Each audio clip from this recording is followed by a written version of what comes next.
nossa discussão sobre squeezing, né? Hoje eu vou querer derivar para vocês, num contexto simplificado, obviamente, o hamiltoniano que as pessoas usam para gerar estados comprimidos. Depois a gente vai estudar propriedades desse hamiltoniano e propriedades de estados comprimidos, certo? Então a aula de hoje é uma continuação sobre a aula passada, né? E ela vai ser focada em ótica não linear.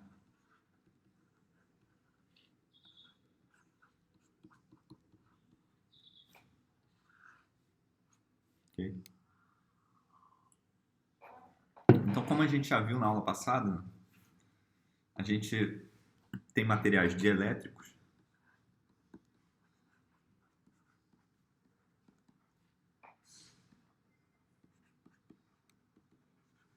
que são materiais, né, tipicamente um cristal, vou representar ele assim, que se eu olhar dentro desse cristal,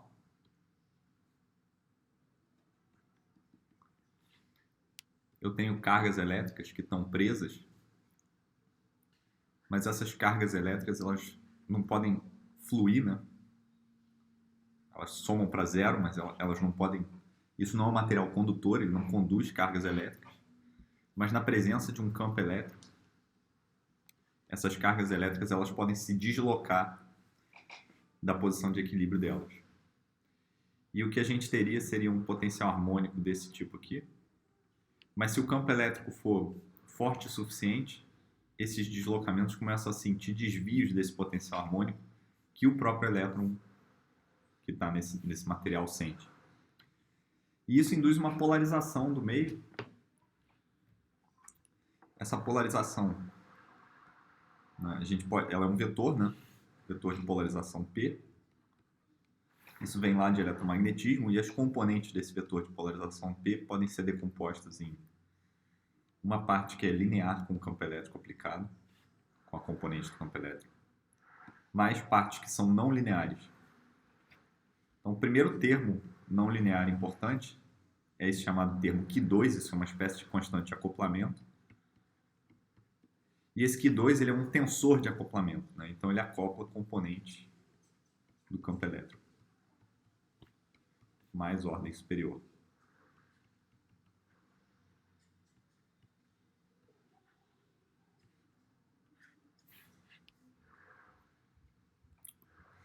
Então isso aqui, né, pode ser visto como um tensor.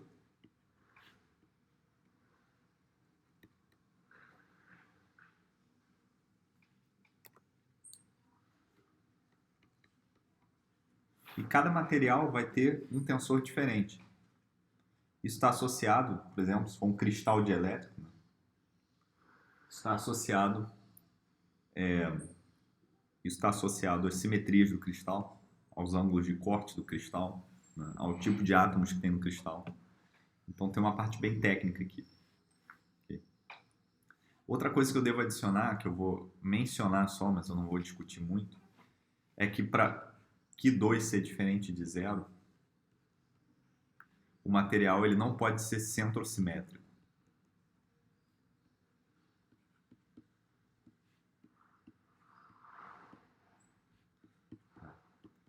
Eu estou falando isso só para aqueles de vocês que tiverem mais interesse em ótica não linear, se forem buscar num livro, vocês vão encontrar com esse tipo esse tipo de terminologia, né? Isso significa dizer, por exemplo, que uma fibra ótica, né, ela é centrosimétrica, em média, ela é igual em todas as direções, né? Você pode definir um centro, ela é simétrica em torno desse centro. Então, ela necessariamente tem que ter Q2 igual a zero. Isso vem do fato das propriedades de simetria da equação de Maxwell, da equação de onda, sobre essa propriedade de inversão. E as equações de Maxwell elas são modificadas na presença de fontes, né?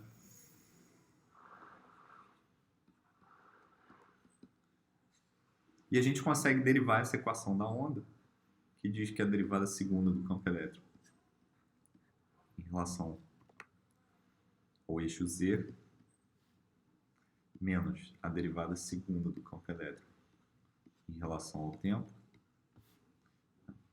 Isso daqui é igual à derivada segunda do vetor de polarização em relação ao tempo. Então, com isso, né, a gente pode ver que esse primeiro termo aqui, linear, ele está relacionado a uma mudança no índice de refração.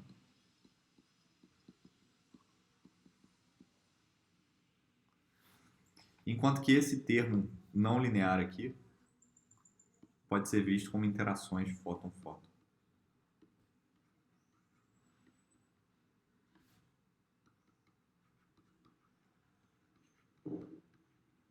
Mediados por esse meio material.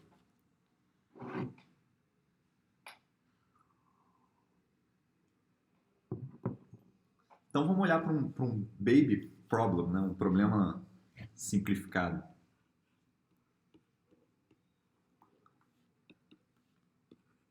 Chamar de baby nonlinear optics.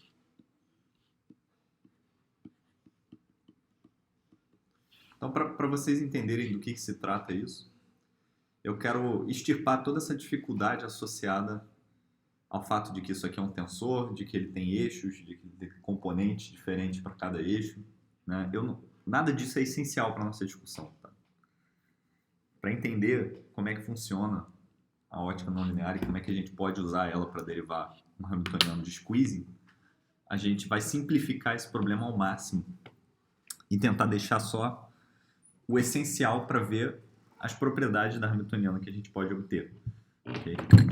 Eu vou mencionar algumas complicações não essenciais que vocês que forem estudar a ótica não linear vão encontrar ao longo do caminho, certo? Mas para efeito da aula de hoje a gente não vai precisar focar muito nisso. Tá? Eu quero focar em mostrar que com ótica não linear a gente consegue derivar um hamiltoniano de interação efetiva entre fótons, né, entre modos diferentes do campo eletromagnético, que faz exatamente o que a gente quer.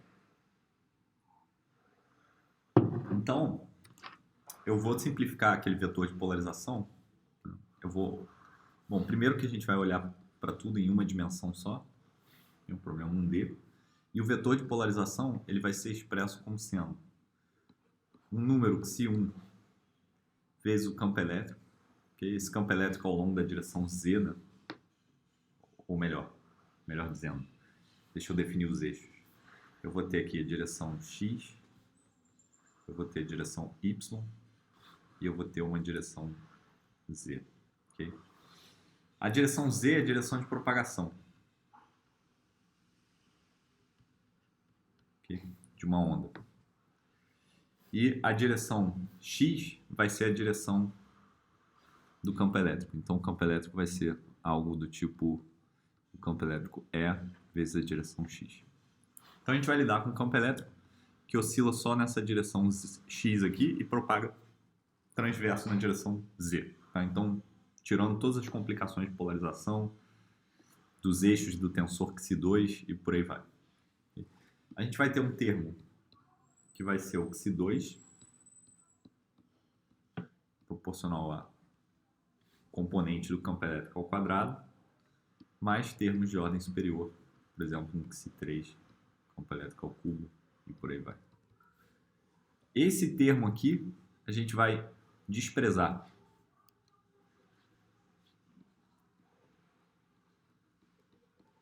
Por que a gente vai desprezar esse termo? Bom, os livros, né? Isso aqui claramente é uma espécie de série perturbativa que você pode obter considerando uma teoria microscópica do elétron, né? Uma teoria microscópica de onde vem esse vetor de polarização, né? Considerando o potencial no qual o elétron está sujeito. Certo? E esse potencial, com uma aproximação muito boa, ele é harmônico. E tem uma pequena perturbação que desvia da harmonicidade. Né? Aqui eu exagerei essa perturbação, fazendo uma coisa assim que desvia muito, né? Então ele seria uma coisa assim, eu desenhei uma coisa assim, né? Mas na vida real ele vai ser uma coisa muito mais assim, ó. Ele vai desviar muito pouco da harmonicidade. Então vai ser uma coisa assim. Certo? Ele vai parecer muito harmônico. Então, o fato é que se esses termos, um campo elétrico ao quadrado na polarização, estão associados à não harmonicidade, e a não harmonicidade é pequena, esses termos são pequenos e termos de ordem superior são menores ainda. Então, se você olhar um livro de ótica não linear, por exemplo, o livro do Boyd, né, Non-Linear Optics, que é a referência principal, um livro excelente para quem quiser mergulhar nesse assunto, vocês vão ver lá que a escala de magnitude do Q2, eu vou desenhar assim, né, esses módulos aqui representam ordem de magnitude, vai ser uma coisa do tipo a carga do elétron ao cubo divididos pela massa do elétron ao quadrado, certo? A frequência da luz a quarta, ou melhor, deveria dizer,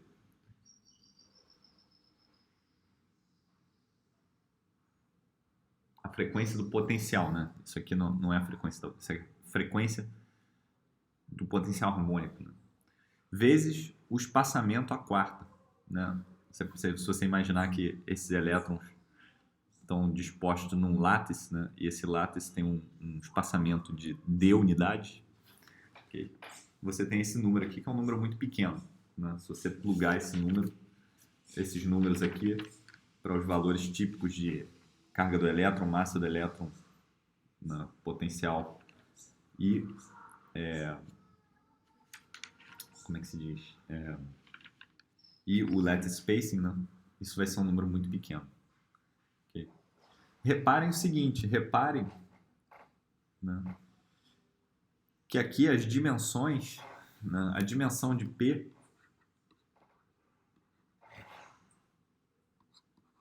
é de campo elétrico.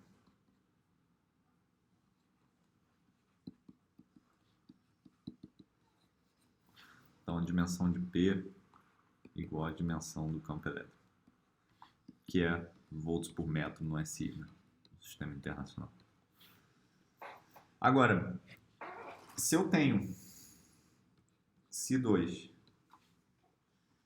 vezes o campo elétrico ao quadrado, isso daqui tem dimensão de campo elétrico, então a dimensão de C2 tem que ser igual a 1 sobre a dimensão de campo elétrico, que no SI vai ser metros por volts. Então, 1 sobre o Xi2 é o que a gente pode chamar de um campo elétrico E0, que é o campo elétrico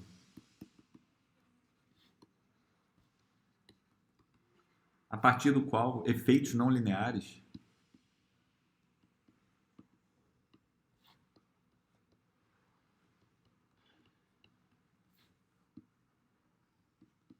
podem se tornar importantes.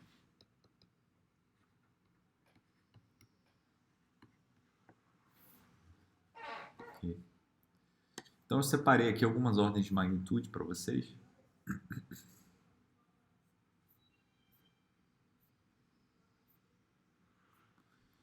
Então, por exemplo,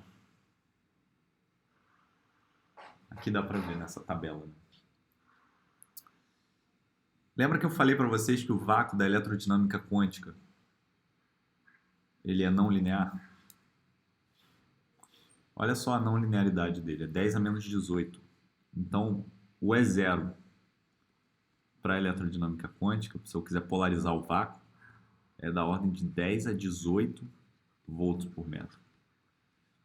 Então, para eu ter um efeito não linear no vácuo da eletrodinâmica quântica importante, eu tenho que ter um campo absurdamente alto. Okay. E esses materiais aqui, BBO, KTP, niobato de lítio, são materiais tipicamente usados, né, em ótica não linear. E aquele campo é zero, non-linear optics, né, é da ordem de 10 a 12 volts por metro, que é 6 ordens de magnitude maior, né, 1 milhão de vezes maior na não linearidade do que o que a gente teria só no vácuo eletrodinâmica quântica.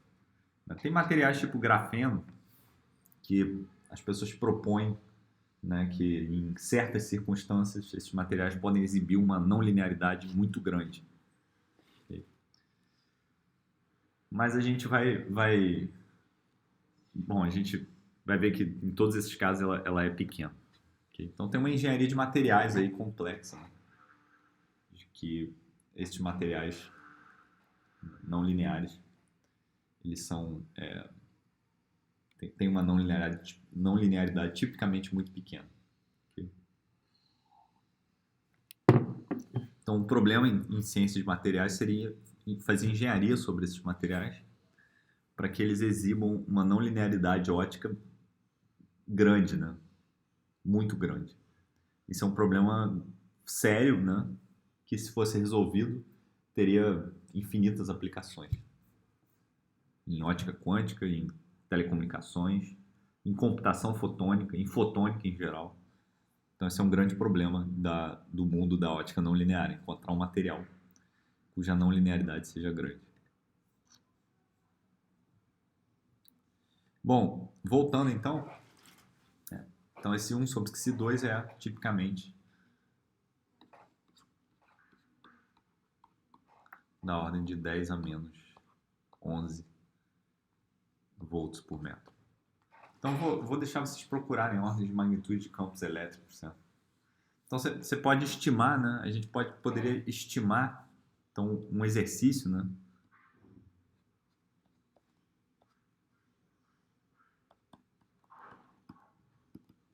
Seria estimar o campo elétrico dentro de uma cavidade, né? Então eu tenho que E2 mais B2 integral sobre o volume, né? Isso daqui é igual a E2 vezes o volume. E isso daqui seria a energia H cortado ômega sobre V. Então E2, né? Intensidade do campo elétrico seria H cortado ômega dividido por V. E aí o campo elétrico associado a um fóton seria a raiz disso. Né? Então vocês veem que quanto mais confinado o modo da cavidade, né? Então se eu tiver a minha cavidade cada vez mais confinada, né? Então o mode volume, né? Que é todo esse volume aqui, se ele for cada vez menor, maior é a intensidade do campo elétrico de um fóton. Então um exercício interessante seria vocês compararem, né?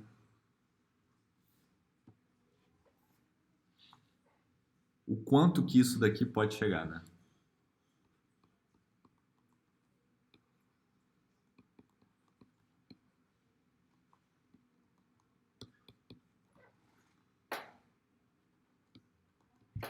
Para valores razoáveis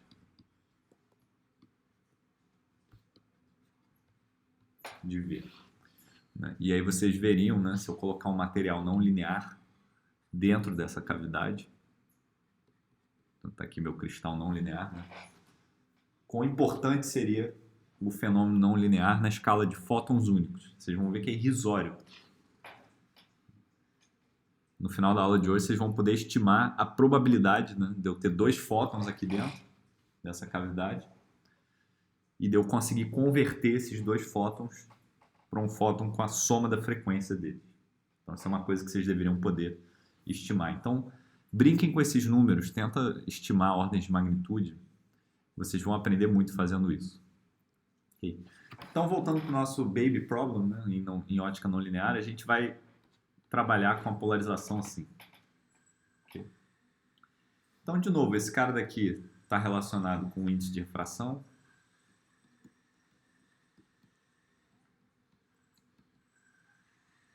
E esse cara daqui está relacionado com a ótica não linear e a gente vai negligenciar esse termo. Okay. Então, como é que fica a nossa equação? Nossa equação de Maxwell, né? Vai ficar D2 é dz2 menos n ao quadrado d2 é sobre dt2. Isso daqui é igual ao Q2 vezes a derivada segunda de E ao quadrado sobre. Então eu absorvi o termo aqui né? Esse termo aqui é tipo N2, é algo do tipo 1 menos que psi1. Então eu absorvi aquele termo linear no campo elétrico dentro desse índice de refração. Okay. E agora eu tenho que trabalhar com essa equação não linear aqui. Reparem que ela tem um termo não linear.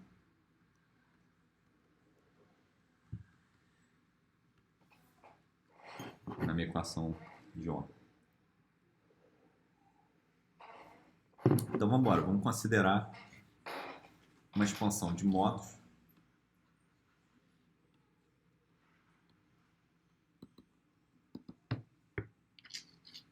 Então meu campo elétrico vai ser uma soma de modos que eu vou escrever explicitamente só para efeito de ilustração. Então eu tenho o modo 1, ele vai ser um envelope ao longo da direção Z, E elevado a I ômega 1 T, mais o módulo 2, E elevado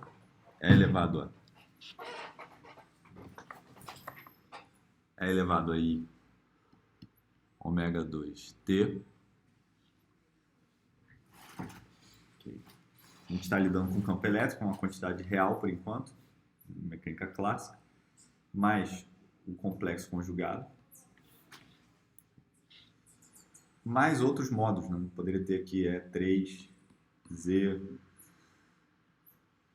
E elevado a I ômega 3 T, mais complexo conjugado, por aí vai. Então, imaginem que aqui, dentro dessa soma, né, eu tenho uma soma de modos, tantos modos quanto eu quiser, tantos modos quanto eu precisar considerar. Okay? Então, se a gente elevar isso aqui ao quadrado, a gente vai ter termos que a gente pode separar como sendo E1 ao quadrado é elevado a 2i ômega 1t, mais um termo que é 2, E1 é 2, é elevado a i ômega 1 mais ômega 2 t, certo? Mas eu vou ter termos que são da forma 2, E1 é 2, complexo conjugado, né? E aqui eu vou ter E elevado a i ômega 1 menos ômega 2 t, e por aí vai.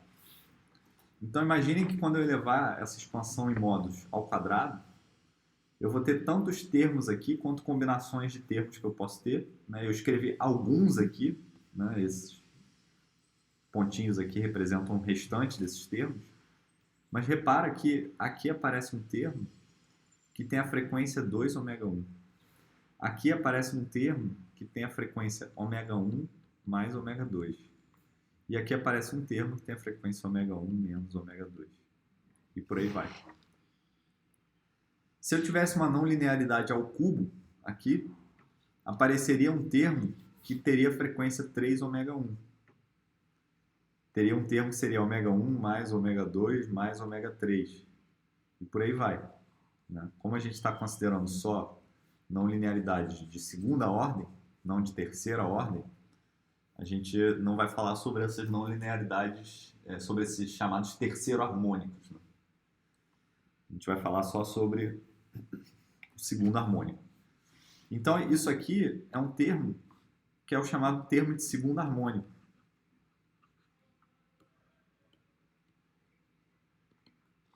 Isso aqui é um termo que é chamado a soma de frequências. Sum frequency, né? Isso daqui é um termo que é chamado a diferença de frequências.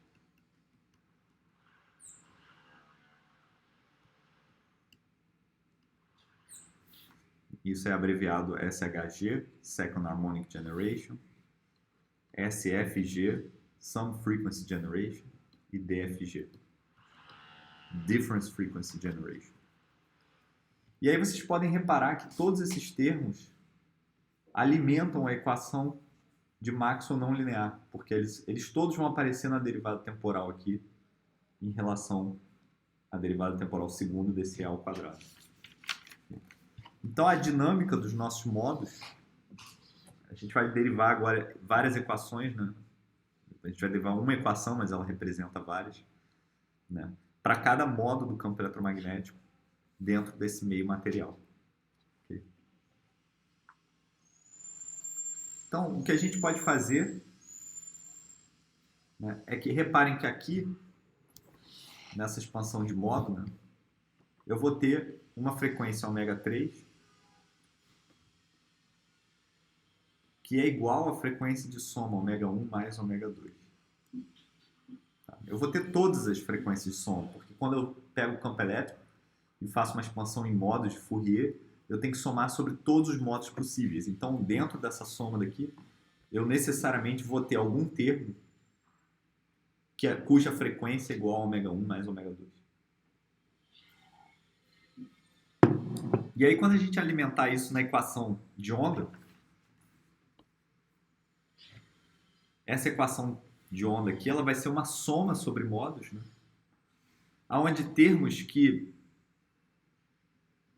dependem de E elevado a I ômega 3 do lado esquerdo podem ser identificados com termos que dependem de E elevado a I ômega 1 mais ômega 2 do lado direito. Porque esses termos eles são linearmente independentes, né? Então, o coeficiente, né, essas funções E elevado a I ômega t, né? Botando t aqui, elas são linearmente independentes. Então, toda vez que eu tenho uma coisa que multiplica um termo que oscila com uma frequência e uma coisa, né, se eu tenho aqui um coeficiente A e um coeficiente B, né, toda vez que eu identifico esses modos de frequência, né, isso daqui implica que A é igual a B, né, que os coeficientes têm que ser iguais. Isso é igual em álgebra linear, quando eu tenho vetores que são linearmente independentes, né, se eu tenho os coeficientes, né, por exemplo, AX mais BY, isso daqui é igual a CX mais DY, né?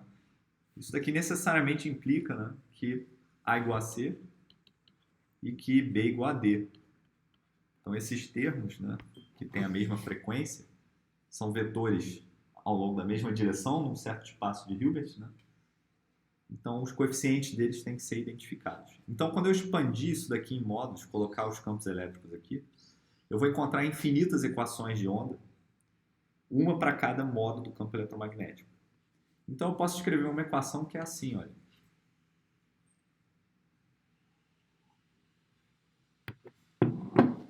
Eu posso escrever uma equação que é simplesmente a derivada segunda de E3 em relação a Z mais n ao quadrado ômega 3 ao quadrado vezes a derivada segunda de E3. Perdão, a derivada segunda no tempo de E3 vai fazer descer, né? Vai fazer descer, né? Eu estou substituindo derivada segunda aqui por I ômega 3 ao quadrado, que é igual a menos ômega 3. Esse sinal menos da equação de onda vira um sinal mais quando eu tomar esse I ao quadrado. E do outro lado eu vou ter menos 2 Si2 ômega 3 ao quadrado vezes a amplitude, né? É 1, é 2.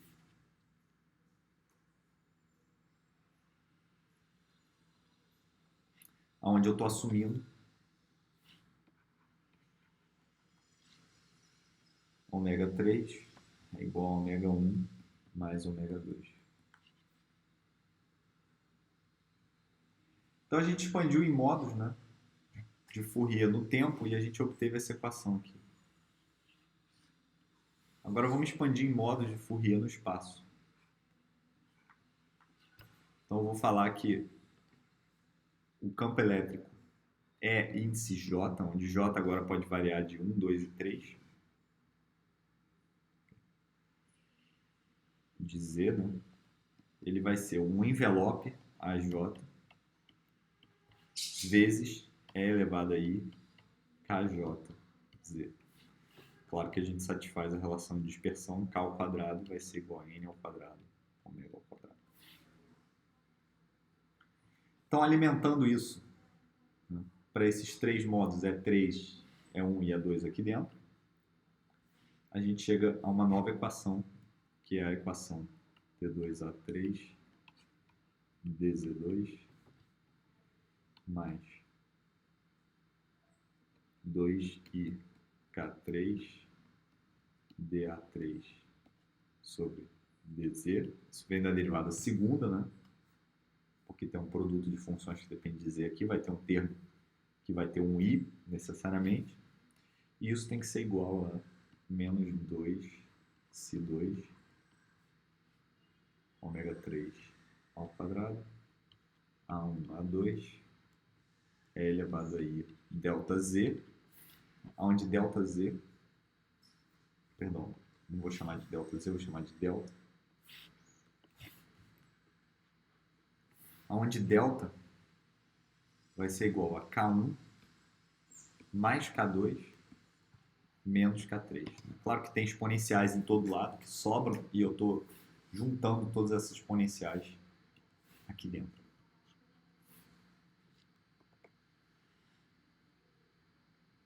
Agora eu vou fazer uma hipótese que é chamada aproximação paraxial.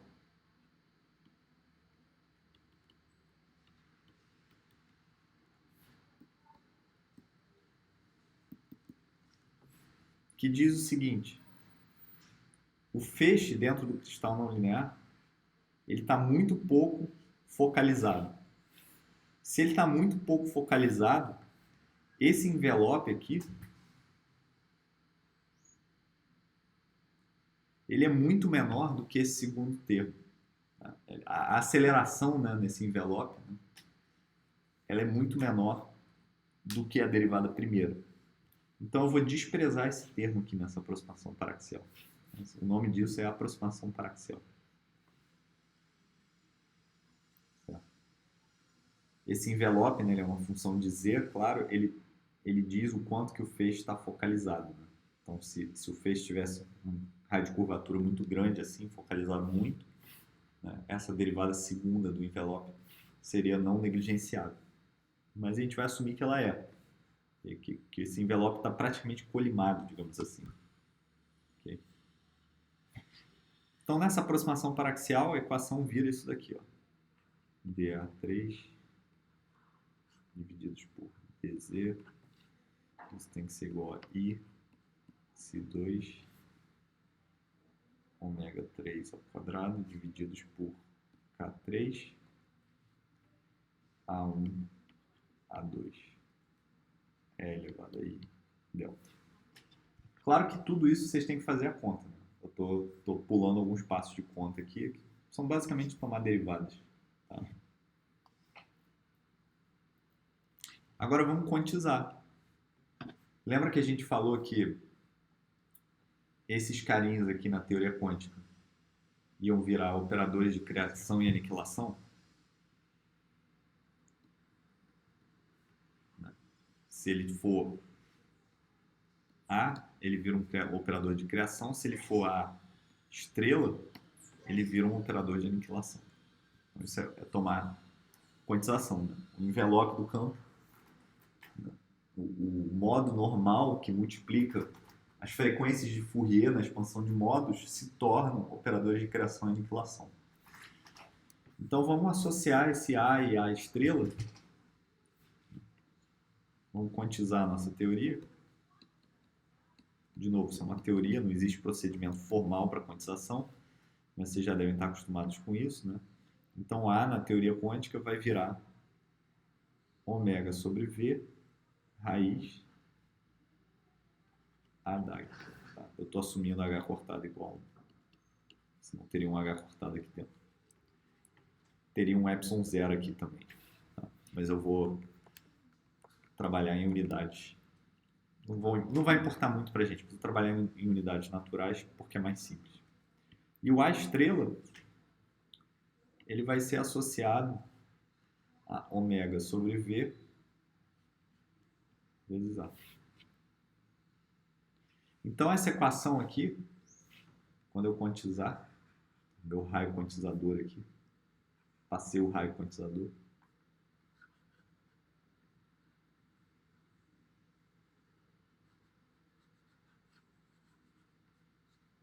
quantização,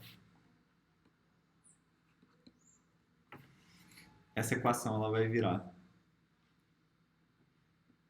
o operador de criação derivada temporal do modo 3 vai ser igual a I vezes G vezes E elevado a I delta vezes A2 DAG vezes A1 DAG. Exatamente isso, né? Aonde eu estou chamando de G todo esse coeficiente aqui. Tudo isso aqui é G agora. Que eu vou chamar de coupling constant, a constante de acoplamento.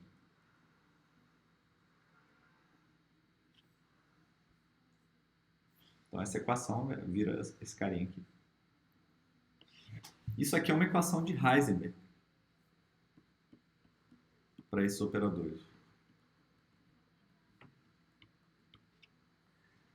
Mas eu não quero a equação de Heisenberg, eu quero o Hamiltoniano. Então vamos tentar derivar o Hamiltoniano. Então, a técnica que eu vou usar para derivar o Hamiltoniano é olhar para o operador número. Do modo 3. Tá? Esse é o operador número do modo 3. Agora, a derivada temporal desse operador número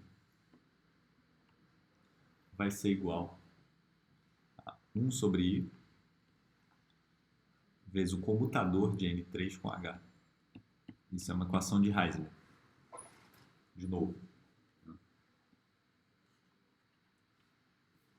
Uma equação de Heisenberg para o operador número.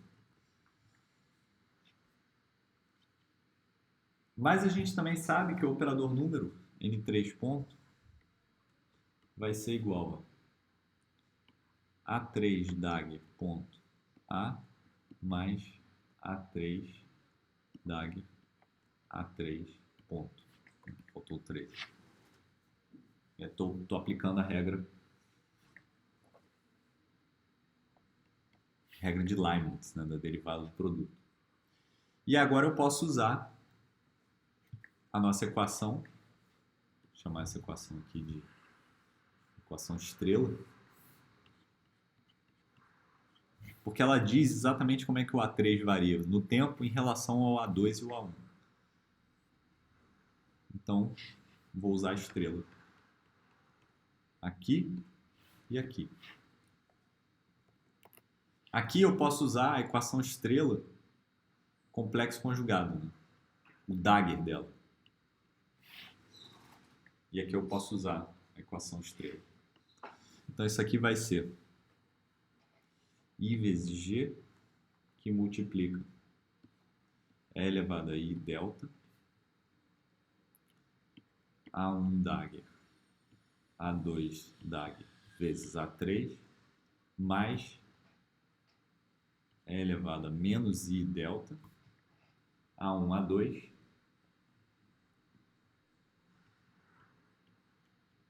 vezes A3 DAG. Certo? Aonde eu estou usando, né, obviamente, que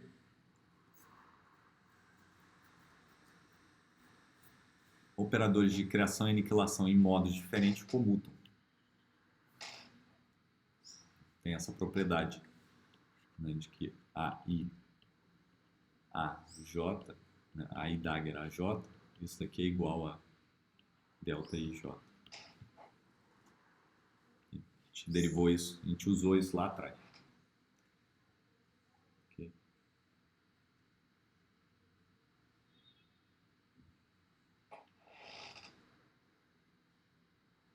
Agora vamos usar uma propriedade que é a seguinte: se vocês calcularem A3 Dagger, A3 comutador com A3, né, o comutador desse operador número com o operador A3, isso tem que ser igual ao próprio A3. Por outro lado, o comutador entre A3 Dagger e A3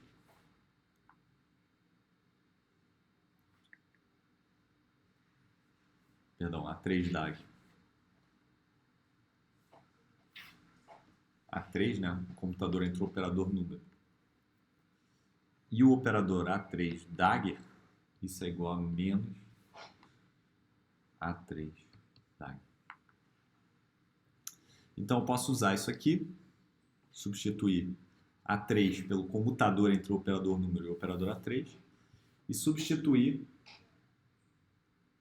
né, menos A3 dagger pelo comutador entre o operador número e o operador A3.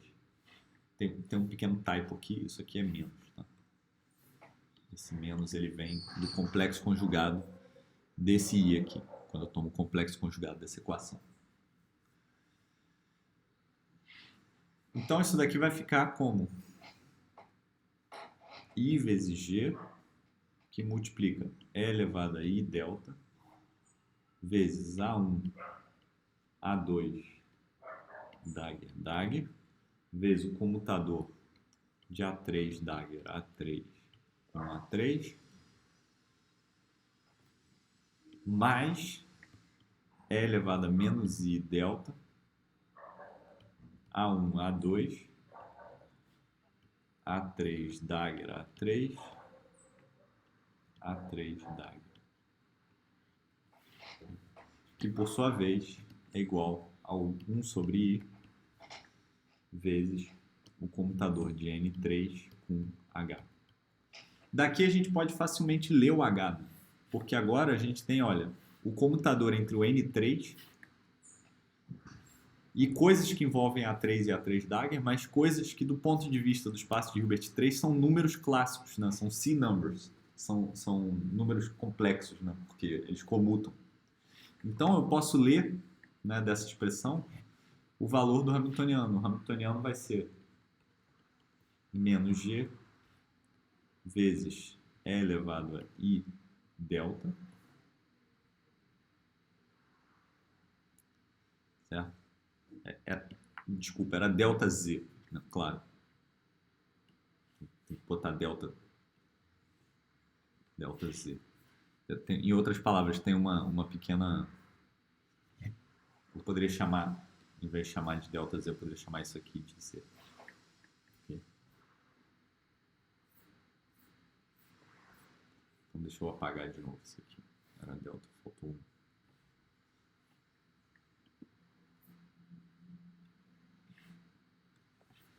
É elevado a I delta. Aqui a gente vai ter A1 dagger, A2 dagger, vezes A3, mais o hermitiano complexo conjugado. Então esse é o Hamiltoniano do nosso cristal não linear efetivo.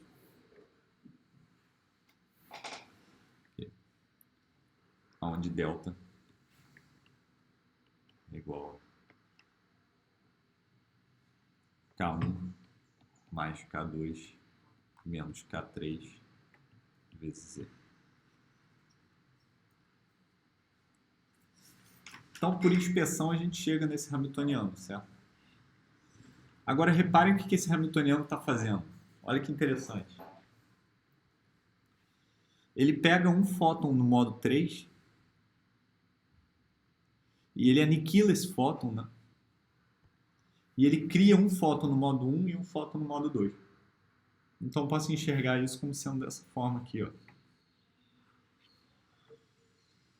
Tem meu cristal não linear aqui, Q2. Eu entro com um fóton no modo 3, ômega 3. E aí eu crio um fóton, dois fótons, né? Um no modo 2 e um no modo 1. Okay. Algumas pessoas desenham isso dessa forma aqui, ó. Eles desenham como um diagrama de 2 níveis, uma espécie de diagrama de nível atômico. Então ele entraria em um estado coerente, né? Um fóton, um pulso de luz, né? Forte com frequência ômega 3. E esses carinhas decaem para um nível virtual aqui, um com frequência ômega 1, completando o decaimento todo com frequência ômega 2. Então são só representações do que esse Hamiltoniano aqui está fazendo microscopicamente. Né? Claro que eu posso ler ele ao contrário. Esse termo complexo conjugado, né, esse termo aqui, ele vai ser da forma A1, A2 vezes A3 Dagger. Então ele vai aniquilar um fóton no modo 1. Posso ler assim, ó, o reverso temporal. Ele pode aniquilar um fóton no modo 1 mais um fóton no modo 2 e criar um fóton no modo 3. Então a gente pode enxergar esse hamiltoniano, né, pelo menos para tempos pequenos, né, como é que é a evolução temporal? Vai ser E elevado a menos IH vezes T. Né? Na verdade, aqui, né, o tempo, né, é equivalente ao eixo Z. Né? Então, isso daqui, na verdade, é a integral em Z do hamiltoniano, e o hamiltoniano depende em Z. Eu vou somando todas essas fases conforme eu vou propagando ao longo desse eixo Z aqui.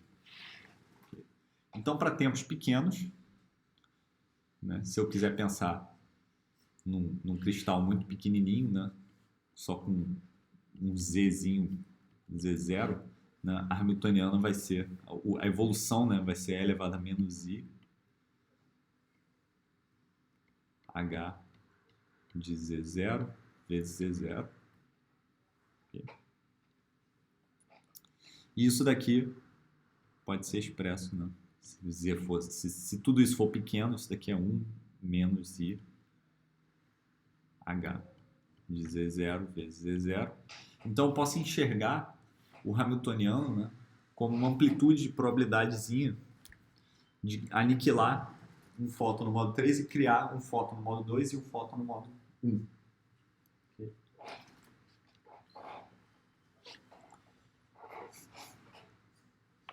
Então, esse hamiltoniano é muito fundamental para a ótica quântica, porque ele permite você ter interação entre os modos. Isso é exatamente interação fóton-fóton, porque repara o seguinte, o modo 3 ele tem frequência ômega 3, que é dado pela soma de ômega 1 com ômega 2. Se eu aniquilo um fóton no modo 3 e crio um fóton no modo 1 e um fóton no modo 2, eu necessariamente estou fazendo um processo, né, onde eu estou transferindo momento e energia de um modo do campo eletromagnético para outro.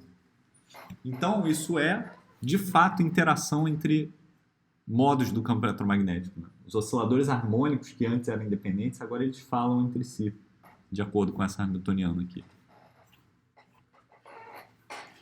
Vamos olhar mais algumas propriedades desse hamiltoniano, antes da gente seguir adiante. Então, uma propriedade desse hamiltoniano, né? Vamos falar que eu tenho um estado, né, que é dado por n fótons no modo 1, n fótons no modo 2 e n fótons no modo 3. N1 no modo 1, N2 no modo 2 e N3 no modo 3. Eles podem ser diferentes. Okay? Qual é a probabilidade, a amplitude de probabilidade, né, de eu ter um fóton no modo 3 e de eu gerar um fóton no modo 1 mais um fóton no modo 2? Isso daqui vai ser dado, né, aproximadamente, né, eu vou considerar um cristal não linear que tem tamanho L. Então ele vai de menos L sobre 2 até L sobre 2. E aqui no meio está o zero. Z igual a zero. Okay. Então isso daqui é aproximadamente dado por uma integral de menos L sobre 2 vezes L sobre 2 dz. E aqui eu vou ter 0 fótons no modo 3, um fóton no modo 2 e um fóton no modo 1. Okay? Aqui eu vou ter Hz e aqui eu vou ter 0, 0. Perdão, eu escrevi errado aqui. Deixa eu...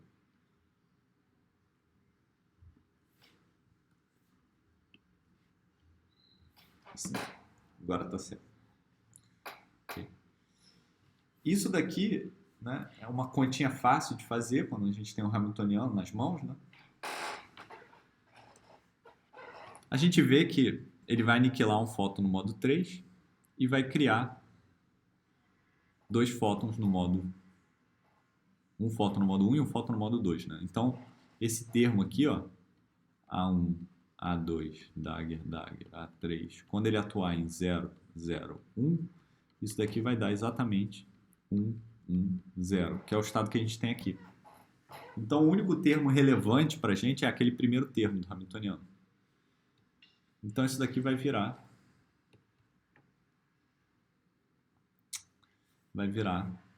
simplesmente menos G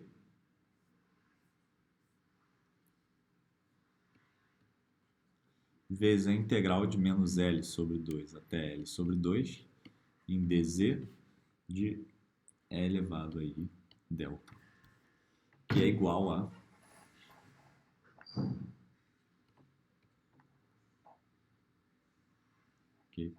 lembrando que delta é delta K vezes Z, onde agora eu estou definindo delta K,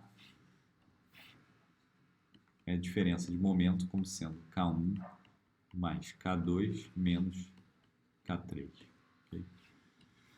Então isso aqui vai ser menos G vezes o seno cardinal de delta K vezes L divididos por delta K vezes L. Então aparece essa função sinc, né? Aparece essa função sinc que diz o seguinte, olha, a amplitude de eu converter os fótons em função do K, né? Amplitude de conversão, ela segue uma coisa assim.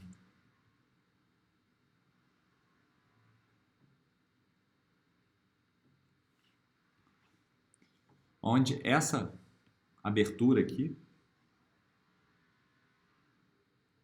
depende de L, né? Vai com 1 sobre L. Então, se eu tiver um cristal muito longo,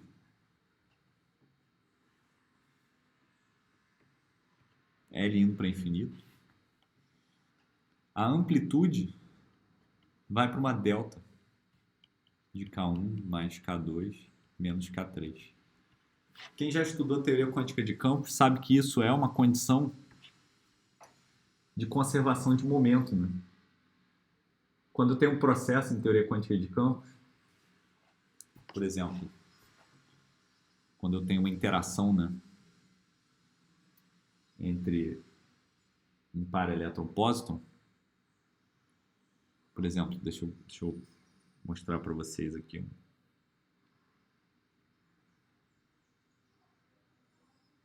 Por exemplo, um vértice assim, ó.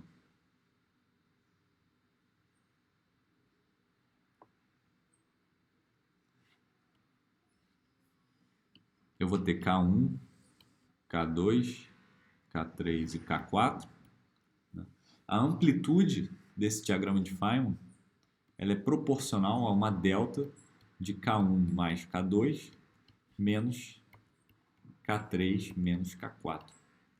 Então a mesma coisa está acontecendo aqui. Só que com a diferença de que se o cristal for pequeno, o L vai ser um número pequeno e a abertura vai ser grande. Então eu vou ter uma coisa assim.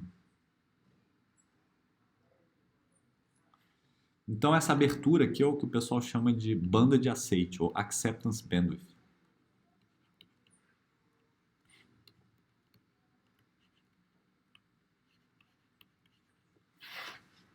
E é interessante que conforme o L vai para infinito, a conservação de momento dos módulos ela é forçada cada vez mais e mais. Se o L for muito pequenininho com relação ao K, né? Então você tem que começar a considerar o momento do cristal não linear. Ele entra na jogada, né? Porque agora você vai ter incertezas no momento do cristal não linear. Então eu queria mostrar isso para vocês, né? Esse paralelo com teoria quântica de campos, dessa amplitude que o nosso Hamiltoniano prevê. Ok?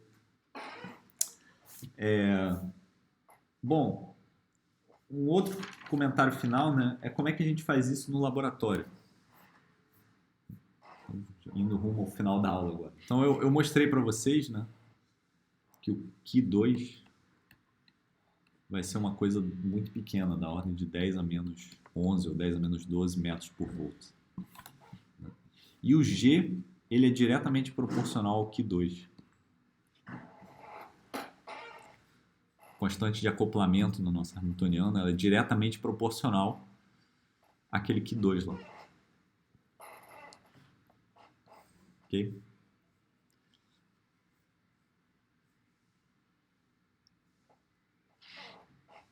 Então o fenômeno é pequeno. Então uma solução pequena, uma solução razoável para isso, né, é colocar o nosso material não linear numa cavidade.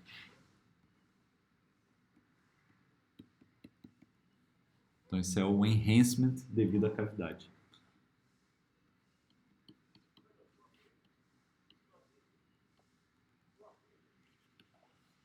Então a luz ela vai entrar aqui na cavidade, vai formar um modo gaussiano, né? E ela vai ficar circulando aqui dentro dessa cavidade várias vezes. E isso é como se você tivesse efetivamente aumentando a força da interação. Primeiro que tem um fator de confinamento do campo, né? O volume da cavidade, o volume do modo na cavidade. Segundo que a luz vai ficar bounceando aqui para frente e para trás, né? E cada vez que ela passar pelo cristal, ela tem uma probabilidade não nula de converter os fótons. Então, se você estiver interessado, por exemplo, nesse processo aqui de converter um fóton para 2, né? Então, essencialmente, a cavidade vai te ajudar a fazer isso.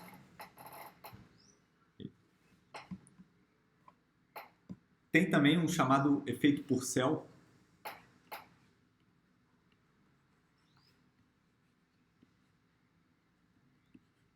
que eu recomendo vocês procurarem saber sobre isso também. O efeito Purcell, ele é um aumento num determinado efeito, né? Quando você tem uma coisa que pode emitir e você coloca essa coisa dentro da cavidade, se o que ela pode emitir não é suportado pelos modos da cavidade, então ela simplesmente não emite. Okay? E se ela pode emitir em modos que são suportados pela cavidade, você vai ter um enhancement, né? Você vai ter uma melhoria, um aumento na emissão daqueles modos que são suportados pela cavidade. Então você tem esse chamado fator de Purcell, que é uma coisa do tipo... Os detalhes não importam muito, mas é uma coisa do tipo um número vezes lambda sobre n ao cubo vezes o fator de qualidade dividido pelo módulo, o volume do módulo. Então, quanto menor o volume do módulo e quanto maior o fator de qualidade, né? O fator de qualidade está relacionado a quantas vezes o fóton consegue ficar dando volta dentro da cavidade sem se perder, né? Então, quanto maior o fator de qualidade, menor o volume do módulo, maior vai ser esse enhancement de Purcell. Okay? Esse fator de qualidade está ligado com a finesse da cavidade, com as perdas da cavidade anteriormente. Vocês vão ver também desenhos tipo isso aqui, ó. Tem vários designs de cavidade, né, para você fazer para você colocar um cristal não linear, né? Então, um outro desenho, né, que vocês vão ver é essa chamada cavidade bow tie, que ela é assim. Então a luz vai entrar aqui e ela vai fazer esse caminho aqui. E eventualmente ela sai. E aí você pode colocar o seu cristal não linear aqui. A vantagem é que com esses caras aqui, né, você consegue fazer uma cavidade maior e você consegue minimizar esses ângulos aqui. Então o feixe, né, não encontra tantos problemas assim de focalização que você teria numa cavidade pequena se você usar dois espelhos curvos, por exemplo. Ou um espelho plano e um espelho curvo. Isso aqui pode ser um espelho plano também.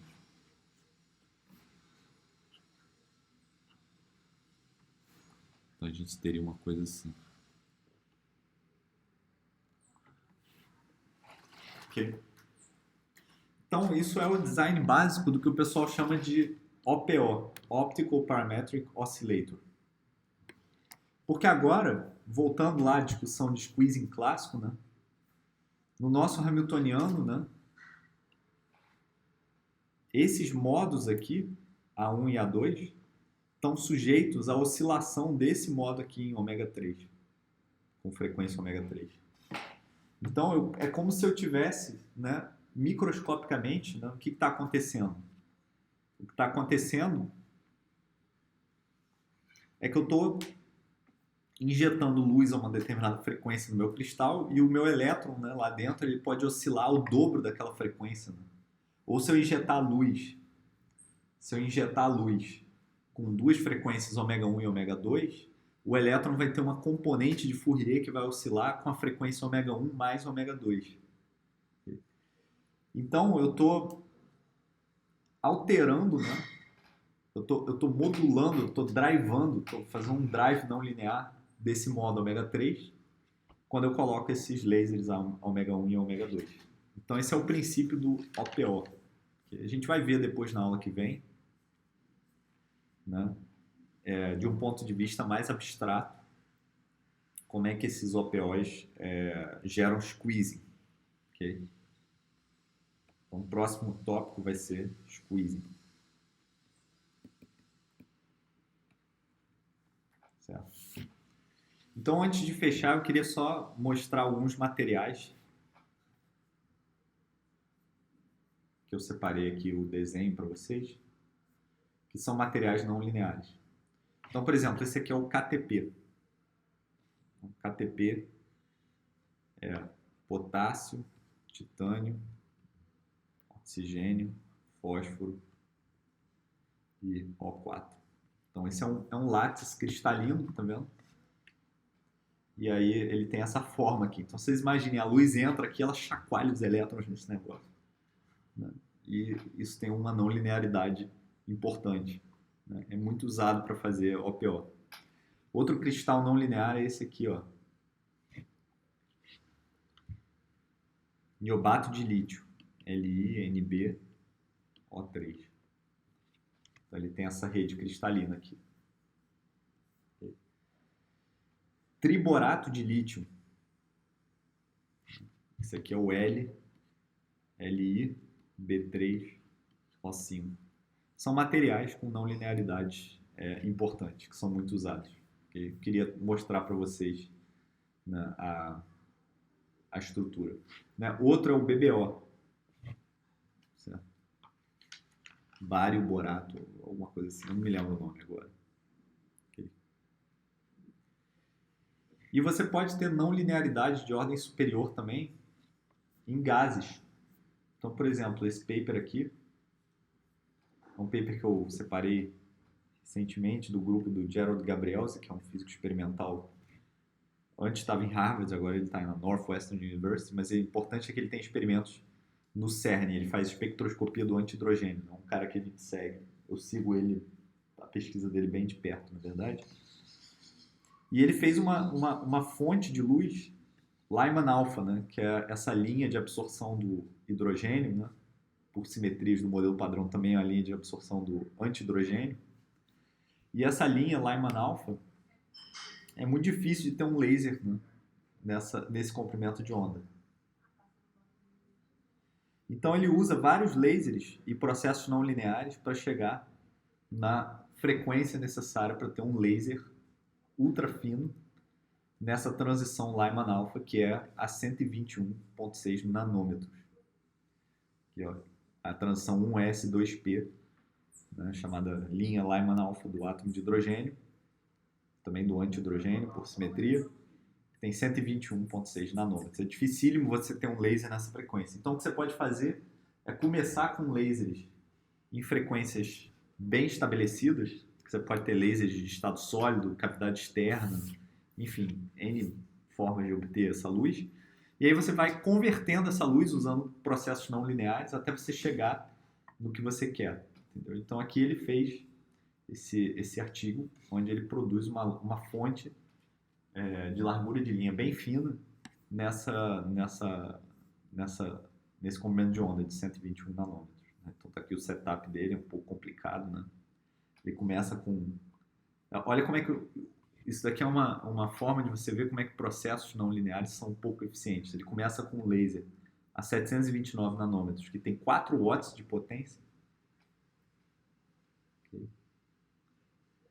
E no final das contas, ele fala aqui, ele termina com 5,7 microwatts, né? Então, 1 milhão de vezes menos de potência média no comprimento de onda Lyman alpha que ele está interessado. Então, quem quiser dar uma olhada, é interessante, é uma técnica de física experimental muito útil, né? E é um paper simples, quer dizer, é complicado, mas é simples do ponto de vista de ótica não linear conceitual, né? Então, agora vocês têm condição de entender, ó. Por exemplo, ele usa cristal LBO, certo? Ele usa gás de argônio para fazer a conversão, uma mistura de gases para fazer essa conversão. E no final das contas ele usa esse laser para fazer laser cooling do antihidrogênio, que é um negócio exótico. Então eu queria fechar minha aula de ótica não linear por aqui e a gente se vê na próxima vez com dúvidas. Até lá, pessoal.